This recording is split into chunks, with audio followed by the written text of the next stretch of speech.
పరమ భక్తితో రామదాసుని ఆలయము కట్టించెనయ్యా. సీతారామ లక్ష్మణులకు ఆభరణములే చేయించెనుగా. పంచవటి ఆ జానకి రాముల పర్ణశాల అదిగో. సీతారాములు జలకములాడిన శేషతీర్థమదిగో. రామ భక్తితో నదిగా మారిన శబరి ఇదేనయ్యా.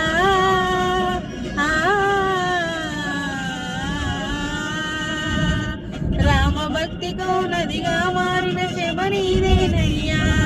శ్రీరామ పాదములు నిత్యం కడిగే గోదావరి అయ్యా. ఈ క్షేత్రం తీర్థం దర్శించిన జన్మధన్యమయ్యా. అందరి బంధువయ్యా భద్రాచల రామయ్యా.